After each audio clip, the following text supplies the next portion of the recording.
Today, I'm going to be teaching you guys how to succeed in this no movement meta by showing you guys some tips and also how to rotate properly. So let's get right into it. So first things first is going to be what you're actually carrying in your loadout. So obviously, I suggest you carry a pump, an SMG, preferably the combat because, well, the combat's just really busted and it's really good for spraying through walls. And then what's very, very crucial is make sure you guys always have white heals. As you can see here, I'm carrying minis, bigs, and a men mist. Preferably, instead of a men mist, you carry 4 floppers. But the reason you want to carry men mist or any whites is obviously because there's no siphon. And, well, if you don't have any heals on you like that, then you just simply can't heal up your whites. Also, as you guys can probably guess, it is very, very crucial that you always try to get slurps. Slurps are easily the best item in the game right now. No item comes anywhere near it. You can heal your whites and your shields instantly pretty much, and it's just very, very useful to carry. So as you can see here, I run up on here and I do end up, somebody tries to fight me, but I don't really need to get the kill. All I need to do is have them back off, so I make sure I use all my medals since I'm going to get 200 from here anyway. I go for a counter shot, but nothing really comes of it, and I end up getting my my slurps.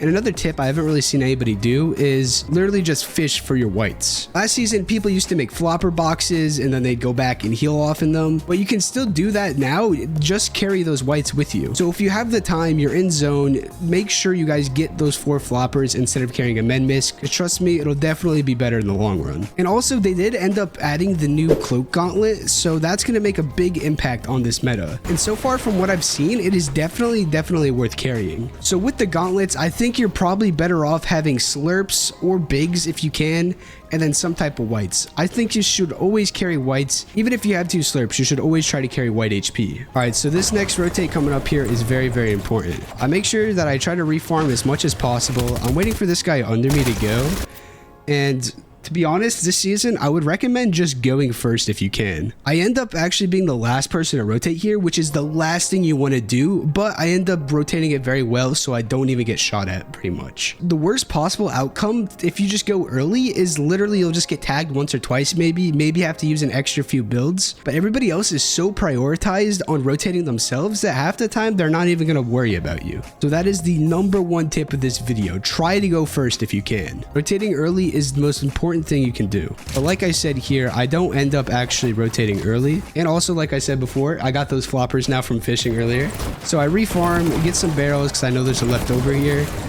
And just gonna watch what I see here, what I do here. I end up frying this guy so he can't, grease me on my rotate.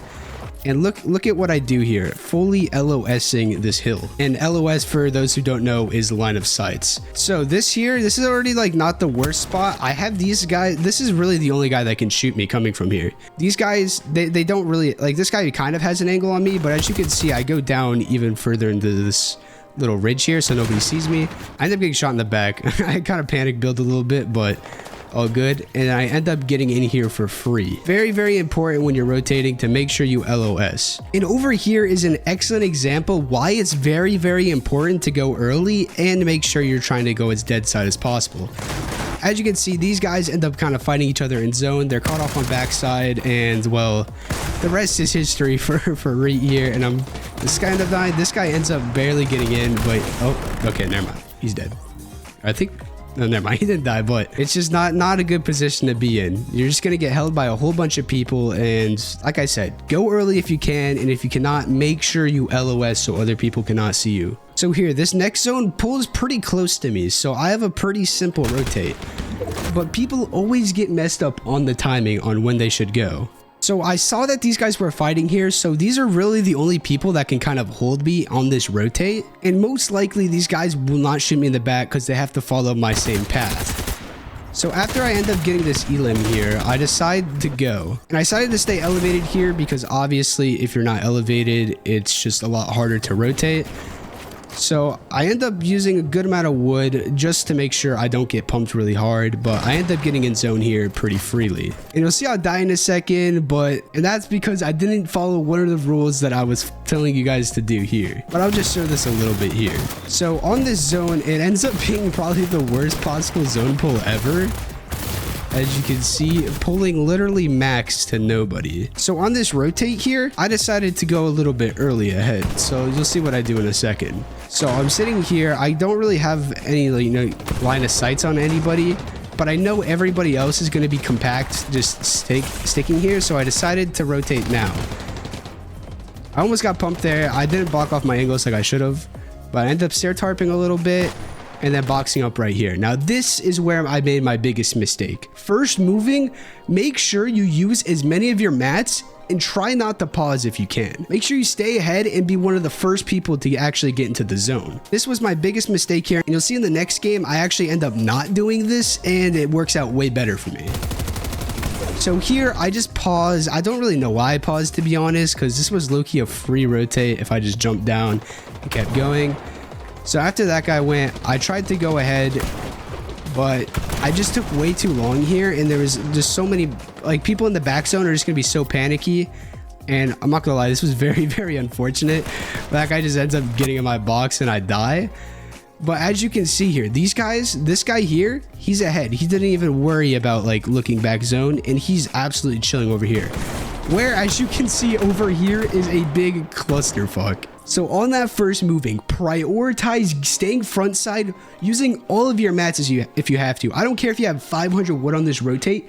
Do not try to go for a refresh unless you're very, very front zone. Even if you have 10 builds after getting into this moving zone, you're going to be way better off here. So I'll just show you guys what I mean here. So after this first moving, there literally half the lobby is dead pretty much.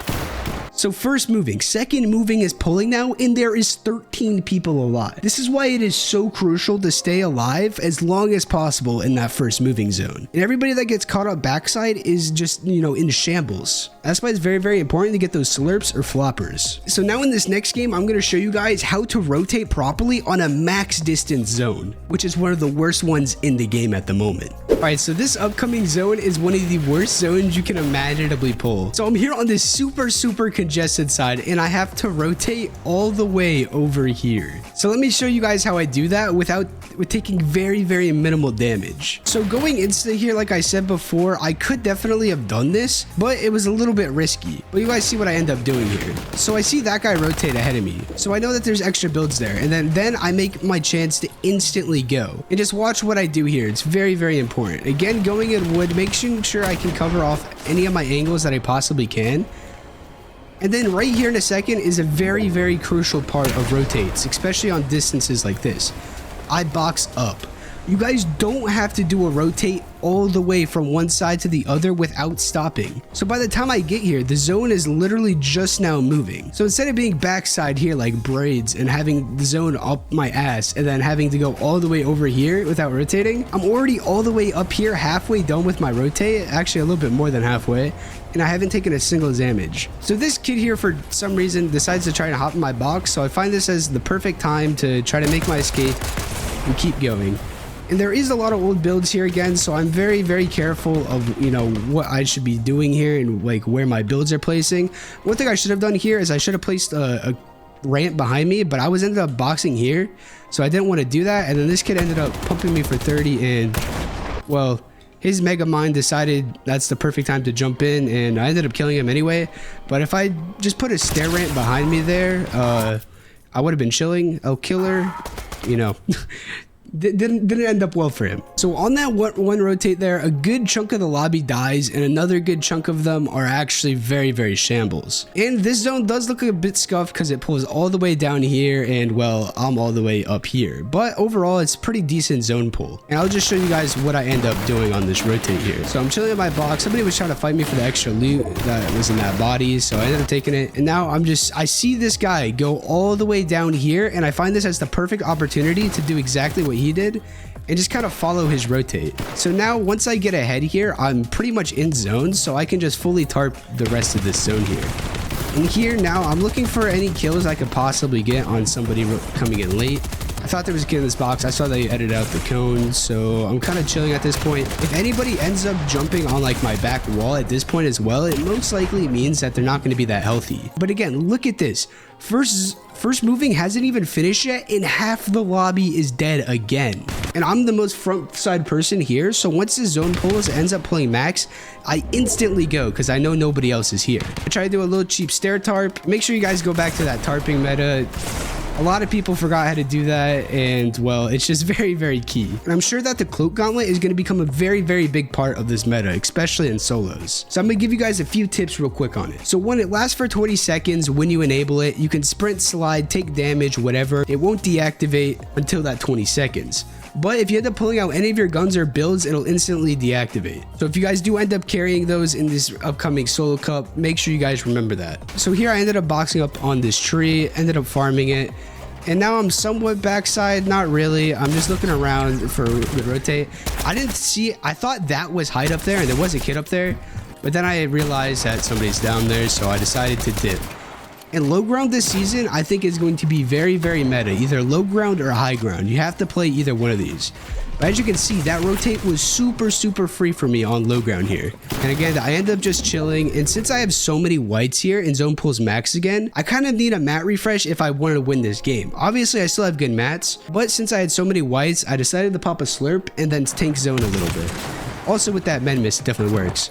I do end up getting a kill here on this kid, and he ended up having only siphon mats though, unfortunately. But after I get these mats, I make sure I block off all my angles, stair tarping. And a very, very crucial part of these moving zones is make sure you stay to whatever the dead side of moving zone is here. This left side is completely free. Obviously the right side isn't as bad as well, but you don't really want to be stuck in the middle. So I end up dropping down here. Unfortunately, this guy ended up jumping in my box and I just didn't hear the gunshots behind me, and I ended up going down to him because well, like I said, I didn't end up hearing him. But that first moving zone is the most crucial part of your end game. You need to prioritize staying front side and getting ahead. So the rest of the game after that is going to be pretty dead. You guys just have to play smart in the end. So hopefully you guys learned something from this video. If you did enjoy, please leave a like, subscribe. Good luck in your next solo cash cup, and I'll see you guys in the next one. Peace.